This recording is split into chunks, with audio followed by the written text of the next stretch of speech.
a look as 21-year-old Elsa Lem.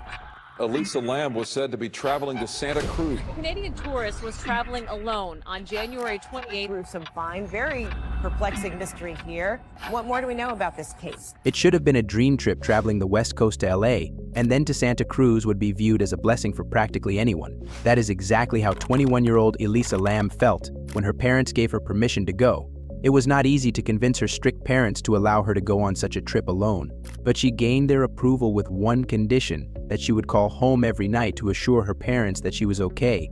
So that's what Elsa did day one. She called home after reaching the Cecil Hotel, and she called home the second and third days as well. The Lam's phone call home on the fourth day of her trip would be the last time that her parents would ever hear from her. It was the start of February 2013 now, and days had gone by without anyone hearing from Elsa to make things stranger. Elsa was supposed to have left LA at this point, and should have been in Santa Cruz for the last leg of her trip. But strangely, Elsa hadn't checked out of her room at the Cecil Hotel. Due to these, police were notified and an official investigation was soon underway. Upon searching her room, police found most of Lam's belongings and there was no sign of a struggle. They searched all the hotel rooms that they legally could, as well as the surrounding area of the hotel and the roof, but they found nothing. Elsa Lem had vanished. After doing some initial investigation, police discovered something strange when Elsa had booked her room at the Cecil Hotel. She actually booked a shared room. The shared room was a way for her and a randomly selected roommates to save money. However, this arrangement didn't last long. Elisa's roommates quickly became concerned by her, quote, certain odd behavior, and they wanted her out. The hotel obliged and ended up giving Elsa her own hotel room. Now, this is as specific as this detail gets, but as his case progresses, this detail would become more and more important, with no leads in the hotel being thoroughly combed over. Nearly 2 weeks would go by with no forward movement on the case, and her parents began to grow more and more concerned that she may never be found, but a massive break in the case was coming.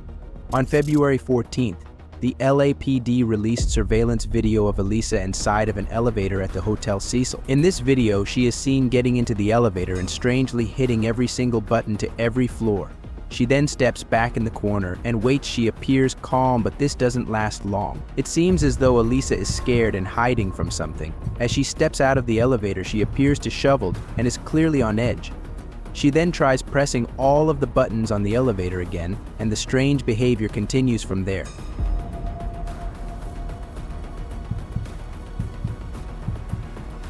The elevator door opens and shuts a few times randomly, but Elsa is not captured on camera at any other point after this. This footage is dark and obviously very strange in many of our theories as to what was actually going on with Elsa at this time. But before we go over those, it is important to know the rest of Elisa's story. This footage proved to be a big break for investigators, as it clued them into the fact that Elsa mentally was not right at the time of her disappearance. But strangely, this supposedly was the only camera that had captured Elsa that night, which is that alone is shocking considering how big this hotel was. But because of these, police still had no idea where Elsa had gone. To them, Elsa could still be in the hotel, or she could be 1,000 miles away by now. As the investigation slowed, yet again operation at the Cecil Hotel carried on as normal. But guests were beginning to complain about a seemingly ongoing and growing issue. The water pressure in people's showers seemed to be extremely low, and for some guests the water was coming out discolored and, in some cases, even black. Also, those who drank the tap water and used it to brush their teeth complained about a strange taste in the water. It was clear that the hotel was having a malfunction with their water tanks. Repairmen were sent up to address the issue. Santiago Lopez was the man tasked with his duty, and he figured the problem would be an easy fix. But as he reached the roof and opened the latch of one of the water tanks, Lopez was shocked by what he saw. Floating inside of the giant water tank was Elsa Lem's lifeless, decaying body. Over the past 19 days, residents at the hotel had been showering in water that Elsa Lem's body had been floating in. Many had drank the water, which explains why guests complained of poor tastes and why the water was coming out discolored. This disturbing note decides what was even more disturbing was the notion of how Lem could have even ended up in the water tank in the first place. Because of the state that Elisa's body was found in, and the fact that it had started to severely decompose in the water, investigators were not able to do a complete and full autopsy. But despite this, they came to the conclusion that Elsa had entered the tank by herself and accidentally drowned, with the conclusion of accidental drowning. Elsa Lem's case was officially closed, But so many questions still remain what was happening during the footage taken of Elsa in the elevator. And how could she have ended up not only on the hotel's roof but inside of its giant water tank? The idea that Elsa Lem was murdered is a very interesting one for starters. In the surveillance footage, it appears that Lem was hiding from someone and trying to escape. Perhaps someone was inside of the hotel and was hunting her down. In this particular theory, it would make the most sense if her murderer was an employee of the hotel. Think about it. This would explain why no other security footage captured her in the hotel prior to her death.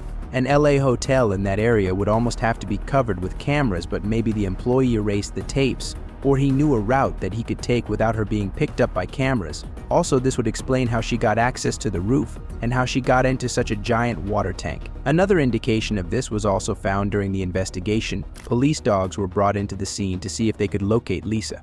Before her body was found, they sniffed the entire hotel and the majority of the roof, but had never caught a trace of her. Perhaps this is an indication that someone covered their tracks and cleaned their trail up, and this wouldn't have looked suspicious because they would literally be an employee. And there's another thing that people frequently point to when discussing the murder theory, and that has to do with the elevator itself. Something very clearly isn't right with this elevator, and it's easy to miss. At first, the entire time that Elsa is in and out of the elevator pressing all of its buttons, the door doesn't close once it remains open for 3 straight minutes, which is not something that normally happens on an elevator, especially once a button has been pressed, and at one point the elevator starts to close slightly and then immediately opens up. Despite the fact that she wasn't in the doorway to trigger the sensor, this makes a very little sense, but could be an indication that an employee of the hotel was manipulating the elevator and toying with her before they eventually killed her.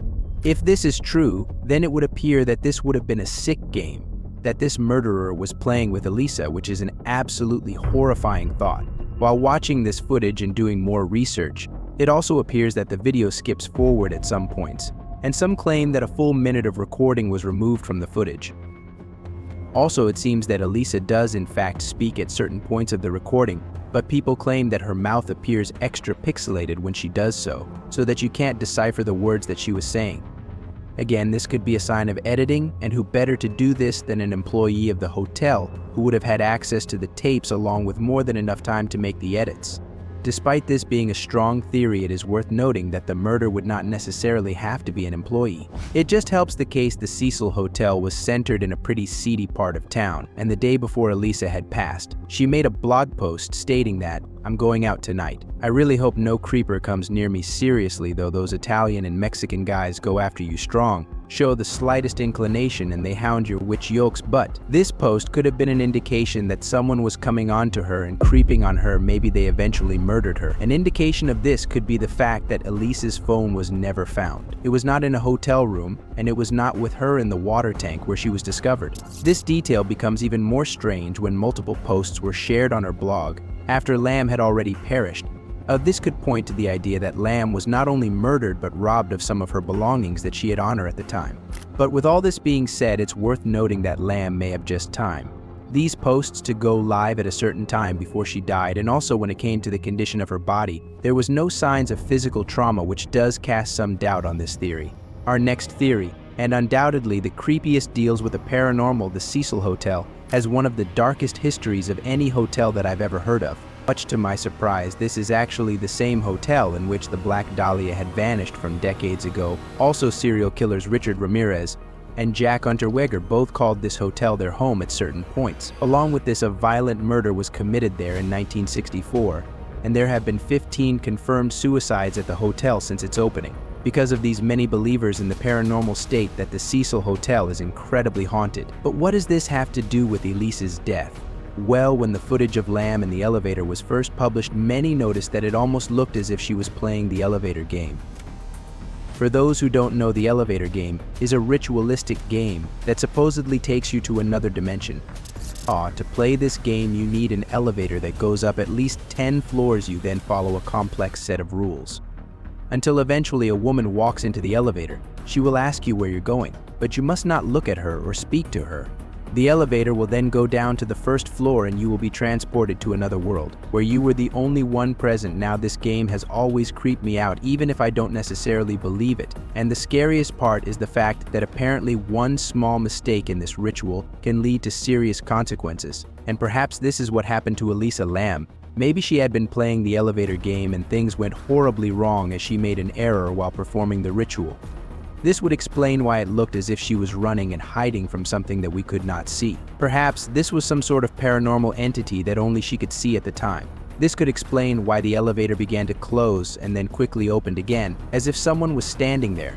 Because maybe something was standing there. All in all, this theory is certainly out there, but it would explain why this case is so unexplainable. I mean, maybe this really was a case of the elevator game gone wrong.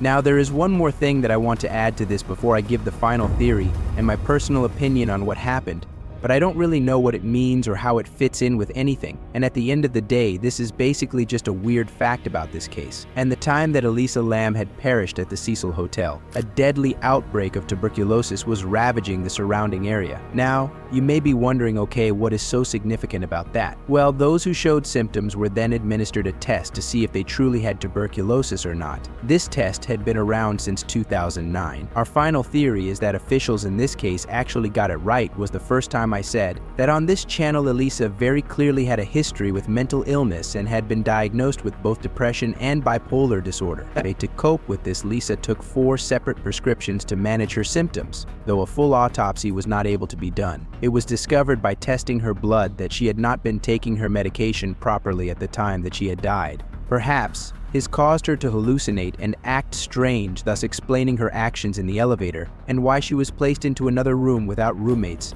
And based off of her toxicology report, it seemed that Lam may have been suffering from a mental breakdown whilst she was in the elevator. So, though this elevator footage seemed extremely unnatural, the truth is that she was likely just having a breakdown. I mean, the misuse of her medication coupled with her mental disorders could have caused her to imagine that someone was chasing her, or that something was out there, and with bipolar disorder specifically. This would explain why she frantically goes from calm to panicked in the 4-minute span.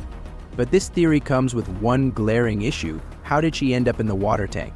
Well, in order to access the roof, she would have needed to go through a locked door that only employees had the passcode to. If she even tried to force the door open, then an alarm would have been set off and she would have been caught. So getting up there alone through this door seems extremely unlikely. But then there's the issue of getting into the water tank. Employees used ladders to look into the tank and to work on the tanks, and it were confirmed that none had ladders propped up against them, meaning that Elsa did not use one to get inside. Also, the hatch on the tank was closed when Santiago Lopez discovered Elisa's body. So how could she have closed it after she had fallen in? Her even making it into the tank would have been difficult enough, but once she had fallen in, she would have had no way to shut that hatch. Now, these facts alone seem to completely discredit this theory. Upon doing some research, I found this video which shows someone getting onto the roof of the Cecil Hotel without triggering any alarms, and they were able to do so by going out the fire escape and climbing a ladder to the roof. This video proves that Lam could have gotten to the roof undetected that night, and it also shows us that the hatches on the water tanks were sometimes left opened, meaning that Lam could have jumped onto the tank and either purposefully or accidentally fallen in. I'm still unsure of how she was able to close the door behind her, but at this point I would not be surprised if maybe this was just a mistake on the initial report. And as for her missing phone, she actually posted a blog post days before her death telling her followers that she had misplaced it. There is no evidence to suggest that she found it after that, so presumably she would not have had a phone on her at the time of her death.